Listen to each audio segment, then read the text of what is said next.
अस्सलामुअलैकुम, welcome back to my channel. आज मैं आपके साथ बहुत ही मज़ेदार चिकन के शामी कबाब की रेसिपी शेयर कर रही हूँ, जो कि बहुत ही इजी और बहुत ही ज़बरदस्त है। तो रेसिपी की तरफ चलते हैं। ये देखिए कि मैंने ली है चने की दाल। इसको मैंने 1 घंटा पहले अच्छे से वॉश करके जो है वो भिगो दिया था। और ये मेरे पास जो है लहसुन अदरक मैंने बिल्कुल साबित ले लिया, क्योंकि जब हम इसे प्रेशर दे के वैसे भी चॉप करेंगे तो बीच में जो है ये मिक्स हो जाएगा, ठीक है। तो उसके बाद जी मैंने इसके बीच में बोनलेस चिकन जो है वो शामिल कर दिया। आप देखें, जितना मैंने चिकन बोनलेस लिया है ना, उससे मैंने तकरीबन हाफ से थोड़ा सा ज़्यादा मैंने दाल ली है, ठीक है।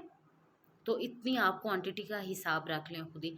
तो उसके बाद जी मैंने जो है इसके बीच में पानी शामिल कर दिया। पानी जो है बिल्कुल थोड़ा सा ऊपर होना चाहिए चिकन और दाल से, ठीक है। चिकन तो वैसे भी जल्दी टेंडर हो जाता है। उसके बाद जी मैंने इसमें शामिल किया है नमक, खुशक धनिया पाउडर, सुरख मिर्च पाउडर,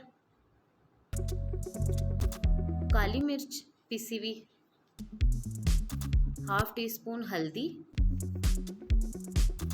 हाफ टी स्पून अब मैं इसमें धड़ा मिर्च डालूंगी। और आपको पता है कि इसमें धड़ा मिर्च, सुर्ख मिर्च और काली मिर्च तीनों मिर्चें गई हैं, इसलिए आपने हाफ हाफ टी स्पून डालनी है, वरना मिर्चें जो हैं इसकी तेज़ हो जाएंगी, ठीक है।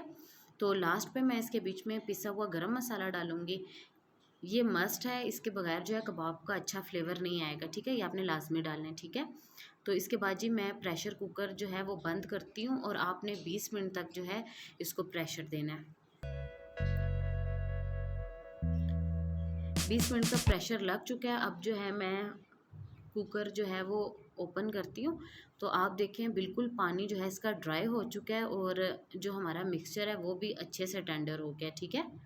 तो अब आपने इसको बाहर निकाल के इसको ठंडा होने देना है अच्छे से। उसके बाद जो है आप इसको मशीन में भी चॉप कर सकते हैं कबाब वगैरह के लिए, और आप इसे जो है ना हाथ से जो सिल बटा होता है उसके साथ भी बना सकते हैं। लेकिन अगर आप थोड़ी सी मेहनत करें और सिल बटे में अगर आप बनाएं ना, तो आपके कबाब ज़्यादा अच्छे बनेंगे, क्योंकि जो भी हमारा चिकन है उसके रेशे वगैरह बहुत अच्छे से जो है वो होते हैं और बहुत अच्छा लगता है। और चाहें तो अगर आप नहीं कर सकते तो आप मशीन में कर लें, ठीक है।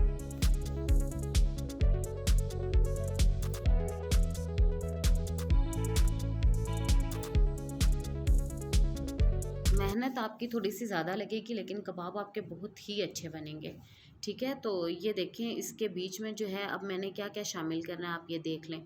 ये अच्छे से पीसने के बाद जो है इसमें मैंने प्याज जो है 2 मीडियम साइज़ की ली थी चॉप करके, वो तो बिल्कुल थोड़ी सी ग्रीन चिलीज़ डालें, क्योंकि बच्चे जो है ज़्यादा पसंद नहीं करते। और सब्ज़ धनिया, सब्ज़ पुदीना और 2 अदद अंडे, ठीक है। ये जो आपको ड्राई ड्राई सा इसका मिक्सचर लग रहा है ना, अंडे डालने से वो मॉइस्चराइज हो जाएगा और अच्छे से जो है ना वो कबाब हमारे बाइंड होंगे, ठीक है, अंडों की वजह से। और प्याज आपने मस्ट डालना है, इससे बहुत अच्छा कबाबों में फ्लेवर आता है, ठीक है। कि आपने पहले नहीं डालना, पीसने के बाद आप इसके बीच में चॉप हुई हुई प्याज डालेंगे, ठीक है। ये चीज़ें डालने के बाद आप जिस तरह आटा मिक्स करते हैं ना, इस तरह आपने इसको बहुत बहुत बहुत अच्छे से मिक्स करना है।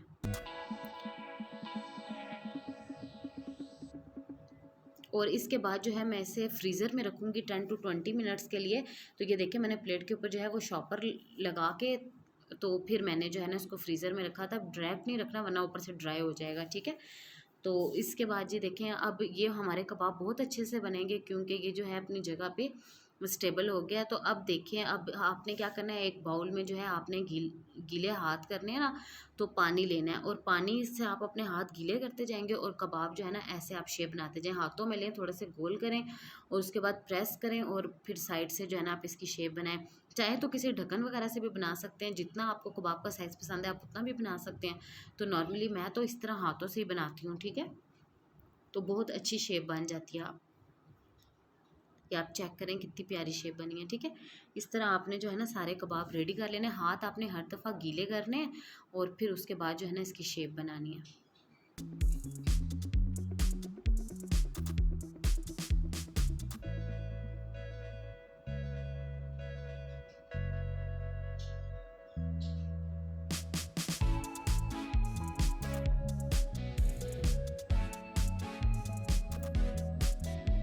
चलें जी, अब मेरे पास सारे कबाब जो है वो रेडी हो चुके हैं तकरीबन। ये देखिए काफ़ी ज़्यादा हो गए हैं, ठीक है।